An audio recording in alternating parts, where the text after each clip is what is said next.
Hello అండి, this is doctor Harika, fertility specialist, 49 hospital, Secunderabad branch. మనం ఈరోజు ఈ వీడియోలో ఎంబ్రియో ట్రాన్స్ఫర్ తర్వాత లేదా ఐఓఐ ప్రాసెస్ అయిన తర్వాత వర్కింగ్ ఉమెన్ చాలామంది ఉంటారు. సో వాళ్ళకి చాలా వరకు డౌట్స్ ఉంటాయి. First let's discuss. So IOI process తర్వాత మనకి ఐఓఐ సక్సెస్ రేట్స్ ఇంక్రీజ్ అవ్వడానికి వర్కింగ్ ఉమెన్ వర్క్ చేసుకోవచ్చా లేదా కంప్లీట్ బెడ్ రెస్ట్ తీసుకోవాలనేది చాలామందికి డౌట్ ఉంటుంది. సో ఐఓఐ ప్రాసెస్ అనేది just similar to natural pregnancy అండి. సో ఐఓఐ చేసినప్పుడు ఏంటి అంటే మనం ఐఓఐ ప్రాసెస్ అనేది జస్ట్ ఒక 5 minutes procedure. So sample ready అయింది అన్నప్పుడు మనం ఫిమేల్ని బ్లాడర్ ఫుల్ చేసుకోమంటాం. సో మనం స్కాన్ గైడెన్స్ అంటే అండర్ అల్ట్రాసౌండ్ గైడెన్స్ మనం యూట్రస్ పొజిషన్ కరెక్ట్ ఉందా లేదా చూసుకుంటాం. ఫిమేల్ అనేవాళ్ళు పడుకుంటారు కాచ్ మీద. సో మనం స్పెక్యులం ఇన్సర్ట్ చేసేసి యూట్రస్ పొజిషన్ని మనం స్కానింగ్లో చూసుకొని ఒక పెన్సిల్ లాంటి క్యాథెటర్ ఉంటుంది, దాంట్లో మనం సెమెన్ శాంపుల్ని లోడ్ చేసి గర్భసంచి లోపలికి అంటే నియర్ టు ద ట్యూబ్కి పంపిస్తాం. పంపించిన తర్వాత జస్ట్ ఒక హార్డ్లీ ఇది ఒక 2 to 3 minutesలో అయిపోతుంది. పంపించిన తర్వాత immediately after the process of IOI వాళ్ళు ఒక 10 minutes బెడ్ రెస్ట్ తీసుకుంటే సరిపోతుంది. 10 minutes తర్వాత నార్మల్గా రొటీన్గా వాష్రూమ్ వెళ్ళొచ్చు. దాని తర్వాత ప్రెగ్నెన్సీ వస్తే సపోర్ట్ కోసం ఒక ట్యాబ్లెట్ రాస్తాం. సో అదొక 15 days వరకు యూజ్ చేయాల్సి ఉంటుంది. 15 days తర్వాత వాళ్ళు యూరిన్ ప్రెగ్నెన్సీ టెస్ట్ అంటే ఇంట్లోనే యూరిన్ టెస్ట్ అనేది చేసుకోవచ్చు. సో ఈ ఈ 15 days పీరియడ్ ఏదైతే ఉందో దాంట్లో వాళ్ళకి చాలా డౌట్స్ ఉంటాయి. రొటీన్గా ఆఫీస్కి వెళ్ళే వాళ్ళు ఆఫీస్కి వెళ్ళొచ్చా, ఎలాంటి ఫుడ్ తీసుకోవాలి, కంప్లీట్ బెడ్ రెస్ట్ తీసుకోవాలా, ఇలాంటి చాలా డౌట్స్ అడుగుతూ ఉంటారు. సో ఇది సిమిలర్ టు న్యాచురల్ ప్రాసెస్ అని చెప్పాం కదండి. ఈ ఐఓఐ ప్రాసెస్ అయిన తర్వాత కూడా వాళ్ళకి మనం కపుల్కి 3 days ఇంటర్కోర్స్ అనేది అడ్వైస్ చేస్తాం రెగ్యులర్గా. అంటే పోస్ట్ ప్రొసీజర్ కూడా prior to IOI and post IOI కూడా వాళ్ళు ఇంటర్కోర్స్లో అనేది న్యాచురల్గా పార్టిసిపేట్ చేయొచ్చు. అండ్ అడ్వైస్ కూడా చేస్తాం, ఎందుకంటే సక్సెస్ రేట్స్ అనేది మనకి బెటర్మెంట్గా ఉంటాయి కాబట్టి. సెకండ్ థింగ్ వచ్చేసి డైట్. సో డైట్ విషయానికి వస్తే మనకి హెల్దీ డైట్ తీసుకోవాలి. సో ఏంటి అంటే కార్బోహైడ్రేట్స్ అంటే కొంచెం కాంప్లెక్స్ కార్బోహైడ్రేట్స్ ఏదైతే రైస్ ఐటమ్ ఉందో, సో రైస్ కానివ్వండి, చపాతీ కానివ్వండి, గ్రెయిన్స్ అంటే రోటీస్ ఇలాంటివన్నీ కొంచెం క్వాంటిటీ తగ్గించేసి ప్రోటీన్ క్వాంటిటీ అంటే దాల్, పనీర్ లాంటివి, చికెన్, ఎగ్స్ ఇలాంటివి కొంచెం ఎక్కువ క్వాంటిటీలో తీసుకోవాలి.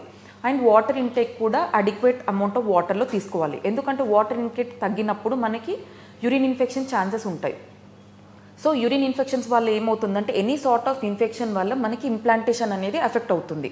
సో అందుకే వాటర్ ఇంటేక్ అనేది ప్రాపర్గా తీసుకోవాలి, హెల్దీ డైట్ తీసుకోవాలి. బయట ఫుడ్ కూడా ఎక్కువ మటుకు ప్రిఫర్ చేయొద్దు, అవాయిడ్ చేయాలి. ఎందుకంటే బయట ఫుడ్ తీసుకున్నప్పుడు కూడా లైక్ మోషన్స్ అవ్వనివ్వండి, జీఈ అలాంటివి ఇన్ఫెక్షన్స్ అనేటివి మోర్ ప్రోన్ ఉంటారు కాబట్టి అవాయిడ్ చేయమని చెప్తాం. అలాగే coming to walking, complete bed rest తీసుకున్న ఆయన కూడా ఎందుకు సక్సెస్ రేట్ అవ్వలేదు ఐయుఐ కానివ్వండి, ఐవీఎఫ్ కానివ్వండి అని అడుగుతుంటారు. అండ్ కంప్లీట్ బెడ్ రెస్ట్ అనేది ఐఓఐలో కానివ్వండి, ఐవీఎఫ్లో కానివ్వండి మనకి పెద్దగా ఏం ఇంపార్టెంట్ రోల్ ఉండదు. సో నార్మల్ చిన్న ఎక్సర్సైజ్ ఐఓఐలో అయితే చిన్న ఎక్సర్సైజ్ చేసుకోవచ్చు. అంటే హెవీ స్ట్రీనస్ ఎక్సర్సైజ్ కాకుండా, హై ఇంటెన్సిటీ వర్కౌట్ కాకుండా జస్ట్ బ్రిస్క్ వాకింగ్ కానివ్వండి, జెంటిల్ వాకింగ్ కానివ్వండి ప్రాక్టీస్ చేసుకోవచ్చు. ఇలా వాకింగ్ చేయడం వల్ల ఏమవుతుంది అంటే first of all main thing stress levels తగ్గుతుంది అండ్ మెంటల్ యాక్టివిటీ అనేది కొంచెం ఇంప్రూవ్మెంట్ ఉంటుంది. అలాగే బ్లడ్ సర్క్యులేషన్, యూట్రస్కి బ్లడ్ సర్క్యులేషన్ అనేది ఇంక్రీజ్ అవుతుంది కాబట్టి ఇంప్లాంటేషన్ రేట్ అనేది బెటర్మెంట్ ఉంటుంది. సో బెటర్ ఇంప్లాంటేషన్ రేట్ అంటే బెటర్ సక్సెస్ రేట్స్ ఉంటాయి కాబట్టి మనం వాకింగ్ అనేది ప్రిఫర్ చేయాలి. అండ్ జాబ్ వెళ్ళాలా లేదంటే జాబ్ స్కిప్ చేయాలా అనేది చాలామంది అంటుంటారు.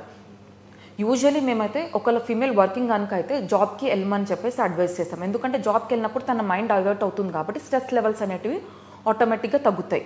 లేదు ఒకే వర్క్ అంటే లైక్ మైండ్ డైవర్ట్ అవ్వడం ఇంపార్టెంట్. సో ఇంకొకటి ఏంటి అంటే జర్నీస్ కూడా travelling 1 hour journey, 2 hours journey daily చేయొచ్చా లేదా అనేది కూడా చాలామందికి డౌట్ ఉంటుంది. ఎక్కువ జర్నీస్ అంటే ఫ్రీక్వెంట్ జర్నీస్ ఒకటి అవాయిడ్ చేయమని చెప్తాం కానీ డైలీ ఒక 3-4 hours జర్నీ ఉంది అంటే ప్రిఫరబుల్లీ అవాయిడ్ చేసుకోవాలి. But daily 1 hour journey, ½ an hour journey అంటే మీరు స్ట్రెస్ ఫ్రీగా వర్క్ అనేది వెళ్ళొచ్చు అండ్ జాబ్ అనేది చేసుకోవచ్చు. And coming to stress activity.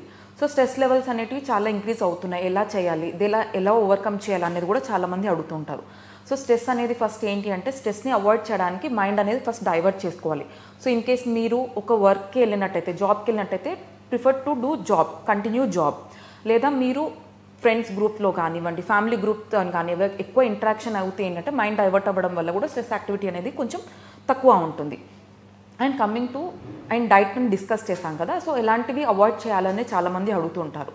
So ఒకవేళ వాళ్ళు లైక్ మెయిన్గా ప్రెగ్నెన్సీ ప్లానింగ్ వాళ్ళు అంటే ఐఐ పోస్ట్ ప్రొసీజర్ తర్వాత ఏంటి అంటే మనం పైనాపిల్ పపాయ అనేది అవాయిడ్ చేయమని చెప్తాం. ఎందుకంటే దాంట్లో ప్రోస్టాగ్లాండిన్ రిలీజ్ చేసే ఎంజైమ్స్ ఉంటాయి. సో దానివల్ల ఏమవుతుందంటే మరి గర్భసంచి యొక్క కాంట్రాక్షన్స్ అనేటివి ఇంక్రీజ్ అవుతాయి కాబట్టి మనకి ఇంప్లాంటేషన్ రేట్ అనేది ఎఫెక్ట్ అవ్వచ్చు. కాబట్టి ఈ 2 టైప్స్ ఆఫ్ ఫుడ్స్ని మనం అవాయిడ్ చేయమని చెప్తాం. అలాగే ఒకవేళ థైరాయిడ్ ఉన్న వాళ్ళకి క్యాబేజ్, కాలీఫ్లవర్, సోయా ప్రోడక్ట్స్ అలాంటివి అనేవి అవాయిడ్ చేయమని చెప్తాం. సో ఇవి మెయిన్గా మనకి పోస్ట్ ఐఐ ప్రొసీజర్ తర్వాత తీసుకోవాల్సిన జాగ్రత్తలు అండ్ తీసుకోవాల్సిన ఇన్స్ట్రక్షన్స్ అండి. Thank you.